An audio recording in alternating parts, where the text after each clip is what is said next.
At least say hi. Bago tayo mag-hi.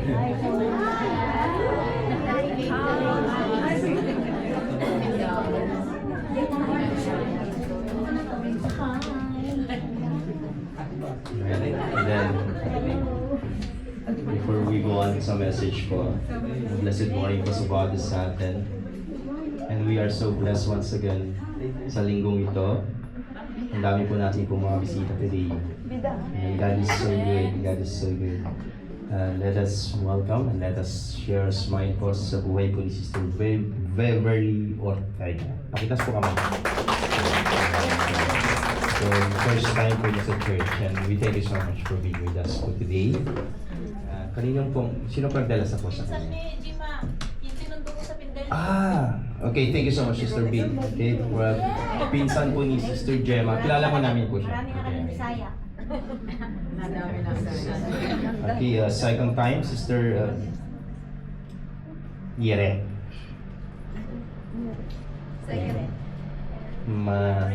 Pakiayos naman po yung sulat po. Ganda, baka siya yun. Si Japanese? Second time. Sister Gina, second time. We thank you so much po. Sister Mary Jane Del Gago. Andito kanina, meet ko kanina po. Friend po. Sina ating nagdala. We thank you so much. Salamat po, Sister Russell po. At saka sa tropa, sa kaibigan mga Markets. Street talking tayo. Okay, Sister Gemma. Second time, nakasama po natin sa field trip. We thank you so much po. Duani, tama? Tama. Okay, nakasama po natin sa field trip. We thank you so much. Sister Annalyn. Kasama po natin sa field trip or dinala po ninyo today? First time.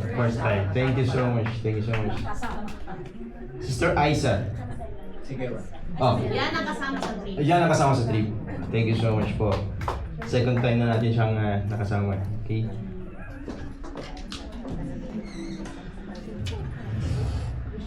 Hindi ako marunong magbasa ng sulat at doktor, ano? Kailangan natin ng pagwas.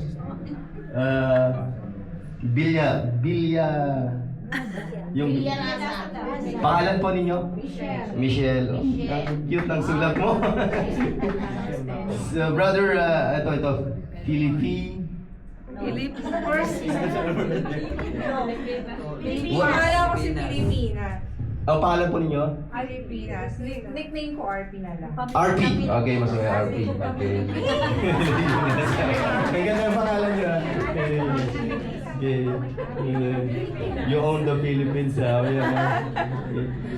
Welcome po. First time po sa church. First time, we thank you so much. Sino nagdala po sa inyo kayong mga magkakaibigan? Thank you so much po. Thank you so much. At si nag-isang Pogi, Brother Edward. Salamat, nakasama po namin po sila sa trip. And thank you so much. Sa church, maraming salamat for being with us today. Salamat po. And let us pray, just bow your heads and let us pray. Heavenly Father, we thank you, God, for your word today, O God. May the heart of your people, Lord God, is ready to accept your word today, God. Eager to accept your word, Lord God. Love to hear your word today, God. Salamat po sa inyo pong lingkod. Tatayo po ako dito sa harapan po ng mga tinawag po ninyo, Lord God. Mga anak po ninyo, Lord God. Give me the boldness and joy, Lord. Truthfulness that comes from you alone, Lord. Thank you, Holy Spirit, that you will guide my hearts, my lips today, Lord. And you, my Lord Jesus Christ, you will be the one to be honored, to be glorified through this message today, Lord God. Not me, you will increase, I must decrease, Lord God. Thank you, Father. Thank you so much, Lord God. Thank you for the unity, Lord God. In Jesus' name we pray. Amen. You may be seated. Before we go on to message, one more thing po. I want to thank from the bottom of my heart. Okay? I want to thank yung mga umattend po ng last Sunday sa service, sa fellowship po ninyo last Sunday, sa Bible study nyo sa last Sunday. I never expect na ganito kayo karami. And I'm so rejoicing. Super saya ko po more than 20 yung umattend po, including po yung mga kids po natin sa church. Okay? Yes, okay lang na mention ko yung name po nila. Okay? Sister Anna, we thank you so much. Sister Nilda Ramos, Jane, Deo, Sister Gina, Sister Mabel, maybe dito ay bisita po ninyo or bata siya. Dito. Okay. Sister Norma, we thank you so much po. Sister Perla, andito siya. Andito. Sister Rainy, salamat po. Meg, thank you. Angela, thank you so much. Wala si Marty today, but salamat po sa buhay niya. Sister Paz, si Tito Tony, wala po siya today. Sister Lucy, si Tito Ray, maraming salamat. And I thank you so much po sa buhay po ni Sister May Darlene, na siya pong naglito ng Bible study. Salamat sa buhay po. This whole week, I never said a thank you, or hindi ako nag-send sa'yo ng thank you dahil I want to sabihin sa'yo in person. Salamat sa buhay mo. You never say no to me and you never say no to God. So salamat sa buhay mo, Sister Sally, and salamat sa iyo na ikaw ang may part kang ginawa dito. I know mayroon kang ginawa sa Maliles. Salamat sa buhay mo. Thank you so much. Okay? Salamat sa mga buhay po nila. Amen? And salamat po. Are you ready? Ready? I know ready na po kayo. Thank you. So the message title today is Continue to Live Your Life in Jesus or in Christ. Continue to live your life in Jesus. When I saw the list of the names of the active members who are consistent in their faith, mayroon po kami ginawa pong mga list of name, yung mga active members at non-active members po sa church. Okay? When I saw the names of those members who are consistent, patuloy po sa kanilang pong pananampalataya, okay, deep inside of me, I am rejoicing po. And I'm glorifying God sa mga buhay po nila. And at the same time, I'm so sad because we have also list. Nakita ko po yung list of members na they totally stop in following Christ. They totally stop in serving God. They abandoned their faith. They did not continue. I'm so sad for them. You know, church, I am a witness how they serve God. Nakita ko po sa kanila kung paano po sila mag-serve kay God. They're so eager, they're so faithful sa kanilang pong mga ginagawa. I saw their eagerness in serving God and serving the church. I saw the fire. Nakita ko po yung fire burning in their hearts. I saw them every Sunday sa church. Jesus said in Matthew chapter 24, 10 to 11, "And many will turn away from me and betray and hate each other, and many false prophets will appear and will deceive many people." We are to expect this sort of things in the later times. The times between Jesus, the first coming ng Panginoon, okay? Between the second coming po ng Panginoon Jesus. So between those times, many will turn away from their faith. Many will abandon their faith. Many will stop in the middle of their own race. Many Christians will abandon their faith. Many will turn away from Jesus. Many will turn away from Him, but many, that's the good news, many will come and accept Jesus as their Lord and Savior. In Colossians chapter 2, verse 6 to 7, "And now, just as you accepted Christ Jesus as your Lord, you must continue to follow Him. Let your roots grow down into Him Let your lives be built on Him. Then your faith will grow strong in the truth you were taught, and you will overflow with thankfulness. Can I ask a favor? Can we all read all together? Colossians chapter 2, verse 6 to 7. 1, 2.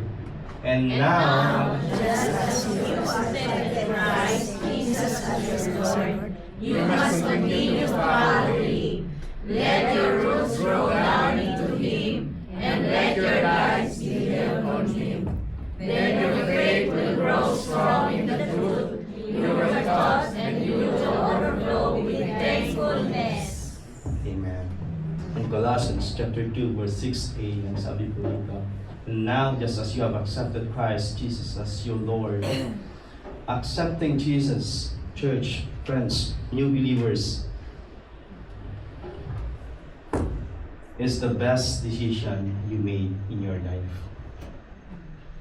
Is that true? Amen? Amen. Right? It's not marrying someone. It's the best decision you have made in your life. For making a children, it's not the best. Or going to abroad, that's not the best decision you made in your life. The best decision you have made in your life is when you accepted Jesus Christ in your life. When you put Him in your heart. When you allow Him in your life. That's the best decision you have made. Amen. Amen. Is He the Lord of your life? Amen. Is He the Savior of your life? Amen. Or let me ask these questions. Have you accepted Him as your Lord and Savior? Amen. To the new believers here, can you raise your hands? I know you've been with us for how many months now? Okay.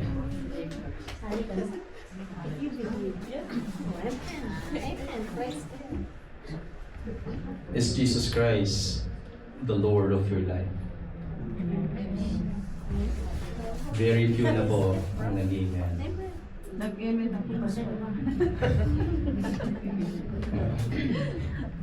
Let me encourage you.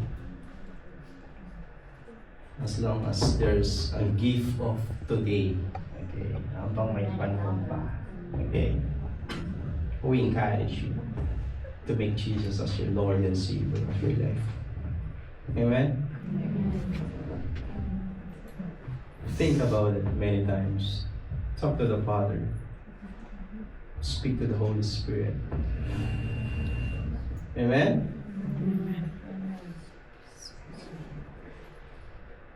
Kasi po, ang pangtanggap po sa Panginoong Jesus, lagi po natin narinig po yung kasabihan na yung hindi yung kanin na mainit na niluluwa mo, anong ibig? Hindi katulad ng Kanina. Hindi ganun po ang tanong. Okay.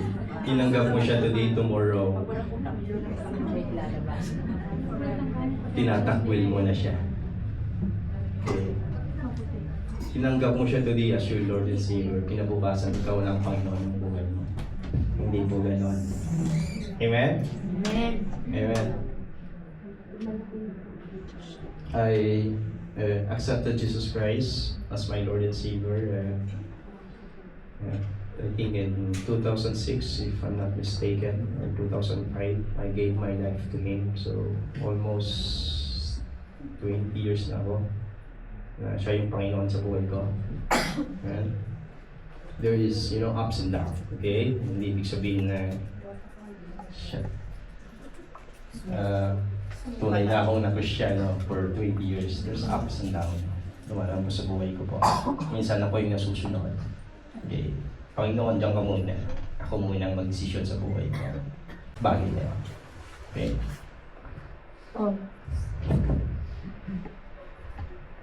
So Colossians chapter 2 verse 6a, and now you, just as you have accepted Christ Jesus as your Lord, you accepted You accepted everything about Him. Diba? Iba yung we're all married here. Not po ba? Or married na pero... Not yet. Okay. Okay. Not yet. When you make a vow sa harapan po ng pare or sa isang pastor or kay mayor, kahit sino, when you say, I do, okay, tinanggap mo yung buong pagkatao na mapapangasawa mo. Diba? You accept her or him, everything about the person. Okay? Hindi lang yung mabuting ugali niya, kundi yung masamang ugali niya. Okay? Hindi lang po yung mga kayamanan po niya yung tinanggap po niya. Di ba?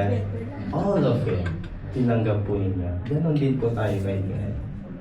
Okay? Tinanggap mo siya bilang mapagmahal. Okay? You accept everything about Him. So you accepted everything about Him. You accepted the sacrificial death of Jesus for your sin. Accepted the lordship over your life, submitting to His lordship and authority. Nung tinanggap na po natin po siya, at that moment, nagpasakop na po tayo. We submit everything about Him. Amen? Making Jesus our Lord over our life, accepting Jesus. Remember, church, new believers, it does not end there. Okay? Huwag po tayo pong mag-stop lang po na ginawa po nating Lord or Savior ang ating Panginoon. Okay na ako doon. Okay, safe na ako doon. Saved na ako. No, it doesn't stop there. Okay? Having a true relationship with Jesus, it doesn't not end there. So the decision you made in accepting Jesus Christ as your Lord and Savior, it doesn't end there. Hindi po doon nagtatapos. Okay? The scripture says, ang sabi po ng scripture, you must continue to follow Him. We must continue to live our life with Him. So nung tinanggap po natin po siya, hindi tayo lalayo sa Kanya. Okay? We will walk with Him. We will follow Him. Amen? Yung buhay mo ay nasa Kanya na. Amen? Magkasama na kayo for the rest of your life. Siya na yung kasama mo forever. Hindi ka na mag-isa. Right? So walk with the person you have accepted as your Lord and Savior, Jesus Christ. Ganun din po sa pag-aasawa. You accepted the person sa buhay mo na siya yung makakasama mo for the rest of your life. Oh, man. Parang ano nyo Si spouse ang kasama mo for the rest of your life. Di ba? Siya yung pinakasalan mo, di ba? Siya yung tinanggap mo sa buhay mo, di ba? Di ba? So walk with that person. Di ba? Siya yung kabiyak ng puso mo eh. Siya kati ng puso mo. Siya yung katulungan mo sa buhay. Katuwang sa buhay. Ang gano'n din po si Lord. Amen? Siya yung mga kasama po natin for the rest of our life. Amen? Hanggang sa huling hininga po natin, si Lord Jesus Christ yung mga kasama po natin. Amen? Because there's no other person or other gods na magdidwell sa heart po ninyo. Or there's no other gods na maghahari po sa buhay po ninyo. Wala pong ibang Diyos, kundi si Panginoong Jesus lamang po. Amen? Amen. Does that make sense po? Amen? So walk with the person you have accepted. Okay? Pag hindi nyo pa sila tinanggap today, I encourage you, tanggapin nyo po siya. Okay? With all your heart, with all your souls. Buong buhay po ninyo, isuko nyo po sa Kanya. Everything. Do not, huwag po kayong mag-iiwan. Ibigay nyo lahat sa Kanya. Amen? Amen.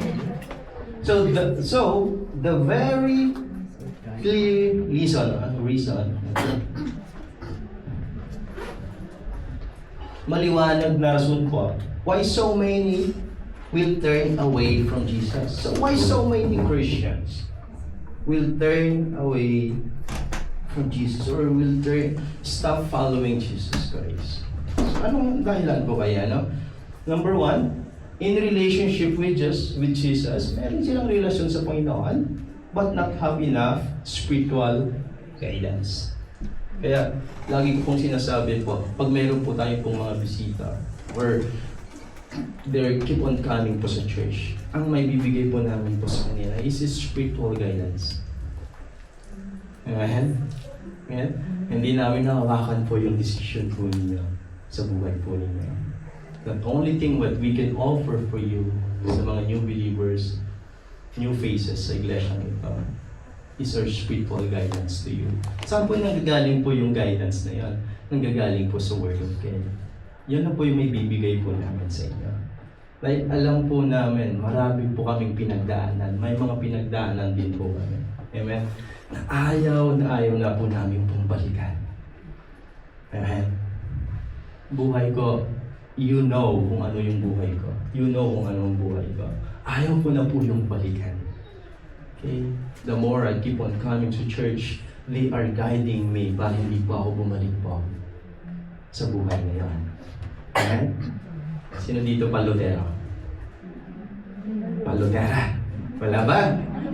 Manunugal? Palot? Manok? Yung pinag-aaway na manok?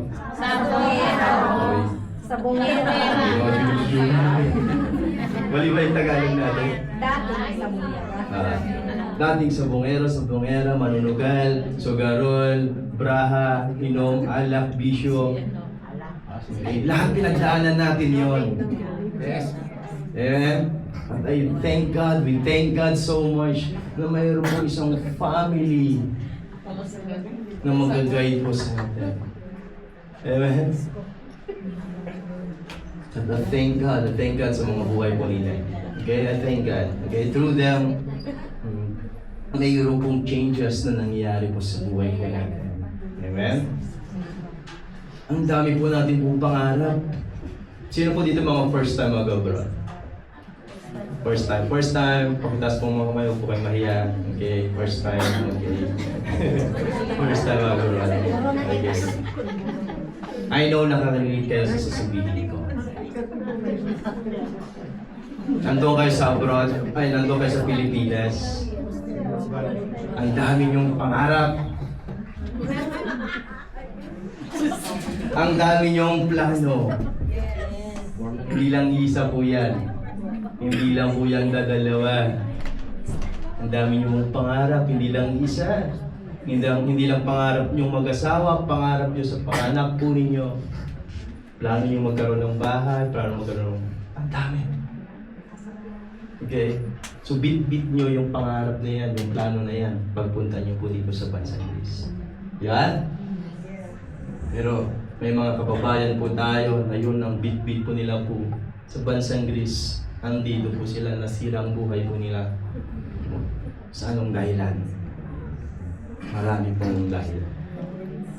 Okay? Dahil wala po silang spiritual guidance. Walang Diyos sa buhay po nila. Walang Panginoong Jesus sa buhay po nila. Wala pong banal na Espiritu sa buhay po nila. Amen? Kaya, the only thing na may offer po namin po sa inyong lahat is spiritual guidance. Guidance lang po. Okay? Huwag po kayong umiyak. Mapit po sa amin. Nandito lang po kami. Pass. Yung amo namin pakita mo galing. Palitan mo! Joke lang yan. Tis-tis muna. Kunin niyo muna yung kiliti ng amo nyo. Dahil yung mga Greeks, pag nakuha nyo ng kiliti po nila, para kayong pamilya yan. Tuturi kayong pamilya. Okay? Mababait po sila. Okay? Mababait pag may kailangan. Mababait pag may utos. Pero mababait po sila. Okay? I love so much my boss. Okay? Kasi sinurprise niya ako. Okay? Sinurprise niya ako itong Friday na to. Kaya pala nakakain mo suklat. Surprise na lang. Kasi na, nakasublaki na mga gabi-gabi. Sa dami nyo, hindi magkasya. Sabi ng amo ko, nung manager po namin, ikukwento nga kasi siya. Ang sabi po ng manager ko, maganda po yung performance po ng sales, yung benta sa shop. Okay? I work in Chanel po, sa mga hindi po na alam. Luxury brand po siya. So, maganda po yung takbo ng pera last year. So, lahat po kami, okay, lahat po kami nabigyan po ng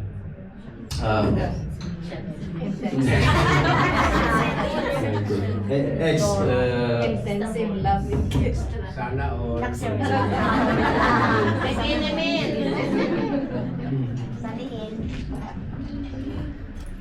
Kaya nung Friday na yun, kahit pinagpapawisan po ako sa trabaho ko, linis doon, linis dito. Okay. So number 2. Number 2 po. Okay.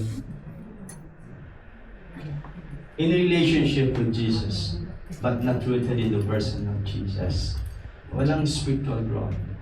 Okay? Hindi lumalago po yung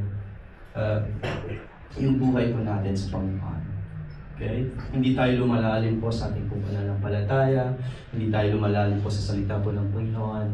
Okay? That's the reason po na so many Christians will turn away from Jesus Christ. So our faith in Him is not deep. Okay? That is why when trouble comes, okay? Our life, we quit. We stop. Amen? I hope hindi sana mangyari po yun sa inyo. I encourage you to go more deeper sa inyo pong pananampalataya sa Panginoon. Go more deeper po sa inyo po, sa salita po ng Panginoon. I encourage you. More deeper. Okay? More deeper. Ay dumaan po ang bagyo sa buhay. Okay, para kayong isang kawayan. Malakas man ang hangin, bagyo, you will stand strong. Nakatayo pa rin po kayo parang kawayan. Amen? Number 3 po. In relationship with Jesus, but we do not truly strive to imitate the good examples of Jesus.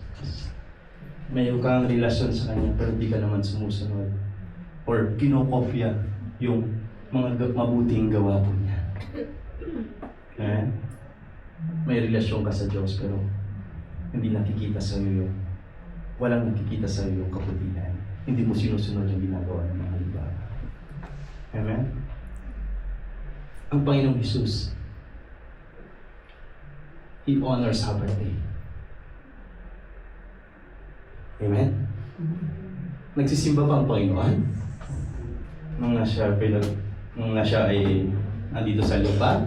Amen. Amen. Amen. Are you sure? Yes, He is. Nag-church po ang ating Panginoon. So, nag-iwan po siya ng magandang halimaw po sa atin. Na tuwing linggo, araw po ng pagsamba, narito po tayo sa kanyang pong bahay-sambahan. Amen? Mag-church ka naman dyan, sabi mo sa katabi mo.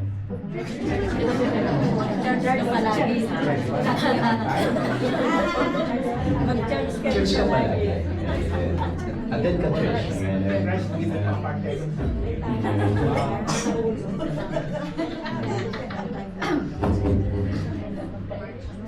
I heard one pastor sa Facebook is, okay, ang sabi po niya doon, if you are attending only 2 hours every week, okay, or every Sunday, yan po ay habit lang.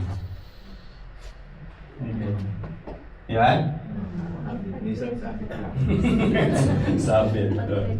2 hours lang, binibigay mo sa Panginoon, habit lang yan. Dapat buo. In verse 7, okay. So you must continue to follow Him, Jesus Christ. It is not a suggestion, okay? It is a command. in verse 7a says, let your roots grow down into Him and let your lives be built on Him. Such as a deep, stable connections through spiritual nourishment from Jesus. Kasi pag meron po tayong pong deep connections or stable connections, Panginoon, we will grow. Amen? We will increase. Amen? Mababago po yung buhay po natin. Amen? Laging masaya. So, okay, make Him the source of your faith and the solid foundation of your life.